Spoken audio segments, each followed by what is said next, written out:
Oh, hi there, Gemini. Welcome. This reading is a special reading. It's called The Story of Us. It focuses on us, the unit, the family, the work environment, the classroom, the church, wherever this applies in your life. Take what you can use, get rid of the rest. If you want a reading meant just for you, contact information is available at my Weebly webpage at the contact form or through website information. Now, at the end of this reading, I will bring you a future forecast. This reading, for everybody at YouTube, this is about the past and the present. If you want to look at the future, that's available for a small donation. You get to keep the video. It's a 9-cent donation to the channel. Then you can buy the video for that 9 cents. You get to keep it. Now, let's take a look. What have we got for you guys? And that donation really helps to keep me in new cards and candles and incense for clearing, and it just helps me bring this product to you. You want more product? You know how to reach me. Now, okay, here's the cards for, oops, I knocked the pig over. I wonder if that's significant to someone. The pig, I just sort of gave him a little nudge, apparently. He does sit in the past position. So maybe what we're talking about here, the pig fell over, maybe an opportunity was lost or missed at something in the past. Because he's all about being fat, happy, and prosperous. It's all about bringing the wealth in, making the bacon. This is about success. So maybe for Gemini in the past, there had been a lost success. Something might be changing in that way, though. Let's take a look. In the focus position, the underlying, we've got the Knight of Pentacles, a slow-moving energy. But he actually makes plans. He's a big planner. He's all about wanting the prosperity, although he's working towards it. He hasn't quite achieved it yet.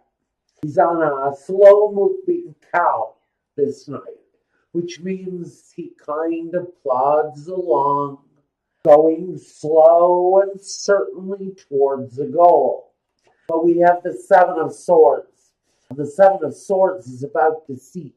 It's about lies. It's about bad internal dialogue. I want to say that the pig falling off of the past probably, maybe, wasn't a mistake after all.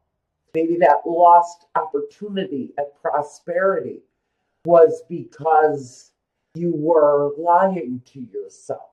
Did you know all you needed to know? Did you have all the information necessary for achievement? Because I almost feel like there's information left unsaid, opportunities not reached out to, because there was denial. Now, I do want to say that I really think this denial may very well be internal denial. Are you lying to yourself maybe about something?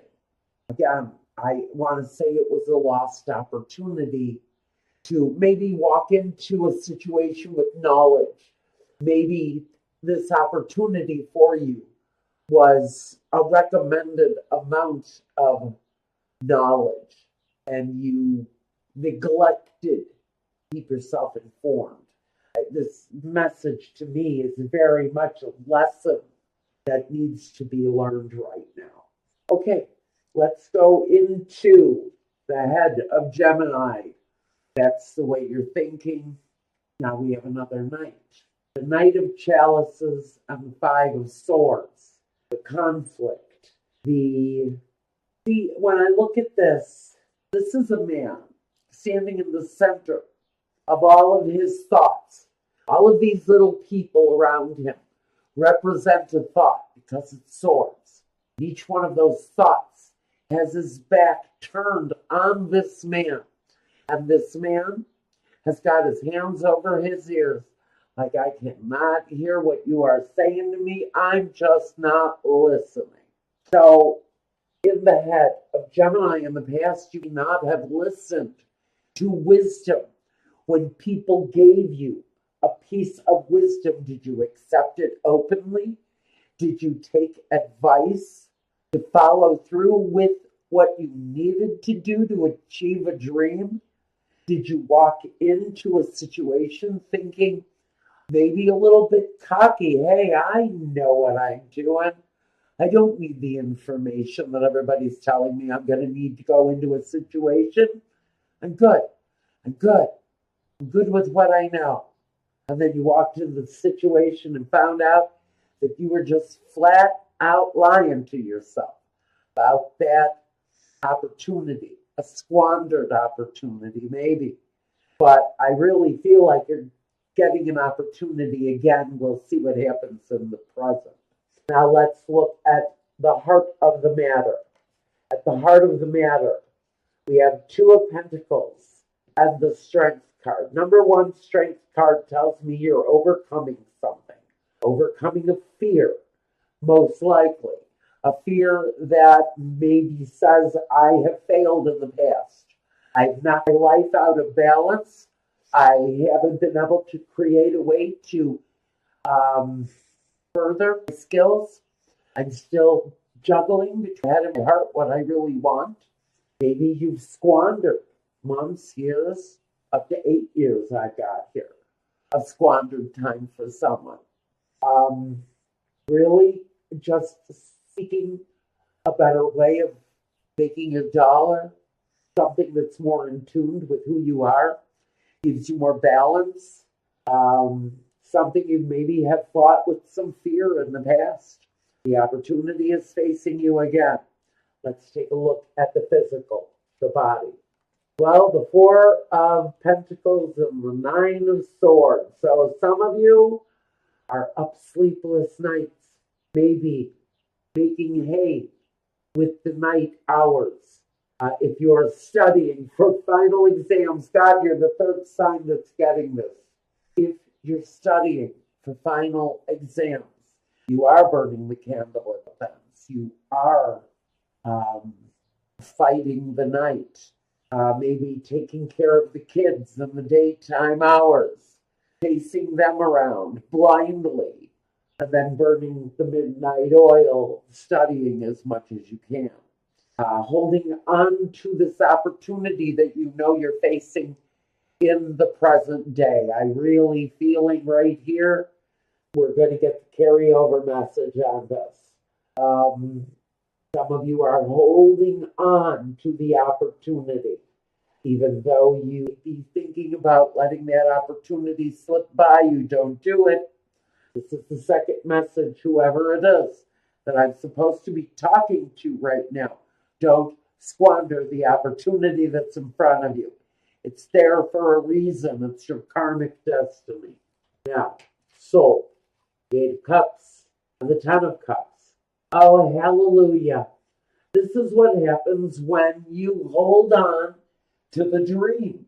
When you project yourself into the future on a dream that is based around fundamentally what you are meant to do in this life. You're leaving the disappointment behind.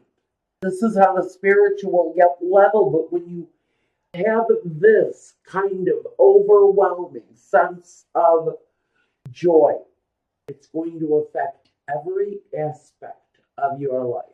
Walking away from disappointment, that's in the past. Now, let's take a look at the present day focus point of Rods and the Hangman. So you've kind of been waiting for this new opportunity.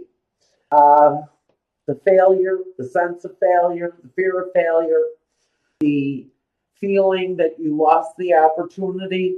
This is the opportunity to finally put this kind of stressful feeling to rest. Let go. Let go of this burden. And since the rods are all about the passion, the desire, following the desire, and for some of you, the education of achievement.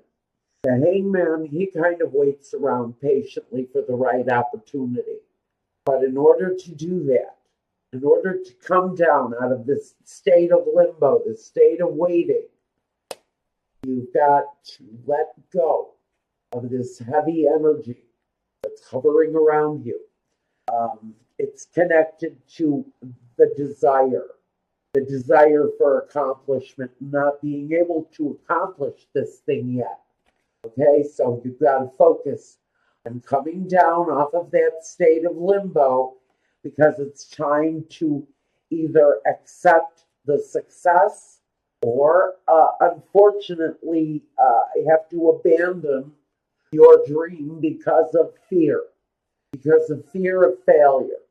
Now, we want to look at what's going on in the mind. The Three of Wands and the Queen of Pentacles.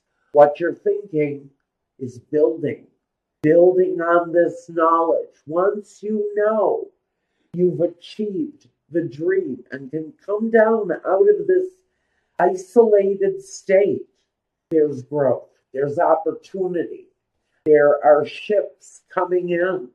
You can see the success of this passing actually being fulfilled in your life, actually coming your way. Hanging the shingle outside your door that says, I'm a professional. Come and sit down. You've really got to think about how you're going to grow your opportunities once they unveil themselves to you. The Queen of Pentacles, she's the hardest working woman in the deck. She knows how to get her hands dirty. She doesn't mind it. She'll take care of the babies, retrieve the eggs from under the chickens, and then continue on with her obligations to her craft. But you're thinking about it. You're definitely in your head about it. Now, let's see at the core, at the heart of it. Achievement, chemistry, knowing that you're spiritually guided to do what it is that you do on whatever level it is. Whatever this thing is, you are facing accomplishment, satisfaction, a much heavier load, a much heavier life once this disappointment, whatever if it's a sense of failure, or like I said, a squandered opportunity, something that you should have been prepared for and weren't. We're passing out of that now. There's a real feeling that this is the accomplishment. This is the accomplishment. This is where you want this thing to go. Now, let's take a look at physically how this will affect you. Well, we know on an intuitive level, the High Priestess, she has the knowledge. She knows if you have a High Priestess in your life, someone who speaks from a different place than most people. There's a serious intuition, whether it's yourself or someone else's. You'll be actually in a place of celebration. The celebration itself will come to life over this achievement where there's intuitively, where you want to go. Intuitively, what direction you want to go in. So in the present day, faced with this final approach to success, because I feel for some of you, you're kind of telling yourself this is the last time. This is it. If success does not meet me, I am just kind of done with it. Let's see. Soul. The Ace of Cups. Beautiful. And the Four of Swords. So look at this, guys. This is beautiful. I see for some of you who have been doubting the achievement thing, you're getting ready to knock this one out of the park. And you'll finally be able to put this situation to rest. For some of you, it's really weighed heavy on you. And knowing that this opportunity for you was happening again has really kept you in a state of mind. But all of this achievement, there's growth, there's opportunity. All the way across the boards, the energy builds and builds and builds until you come to your rest, your resting place, your ability to finally lay this situation down so that you can be at peace with the accomplishment and now say, okay, now we've got it. Now we've done it. Now we're going to really make this happen. Now, this is where I ask for that little bit of clarification if any needs to be made. And I'm going to go over to a Vimeo channel. One more, please. Vimeo channel, and we're going to do a future on this reading. So we've got the room, the faithfulness, and the money. Okay, clear message. You can have the security. Absolutely, with this accomplishment. There is the security. There is the faith in yourself, the faith in this accomplishment, and the faith that you will take this thing and be profitable while doing it. Make a pretty decent living, I think, if we have to say it that way. There's a very nice living. Comfortable is the word I'm getting. As this is going to lead to a very comfortable situation. This also tells me that some of you are going to be starting this new business within your home. And I think that's the right direction to take it. The less overhead, the better. If you can accommodate your business within your own four walls, just know that that is a great big fat yes, but you have to make the space pleasing, pleasant to the eye. You know, you can't open an office in a closet and expect people to come. You have to make it open, bright, and cheerful. Make it what you want it to be for your clientele. And it's going to be a really beautiful thing. So that's what I've got for you, Gemini. Good. Now we're going over to Vimeo to finish this reading up with your future. That link I leave down below. Again, the Weebly website is for the contact information. Look around. That'll also give you current rates. And until the next time, Gemini, thank you very much. Take care, be well, and peace.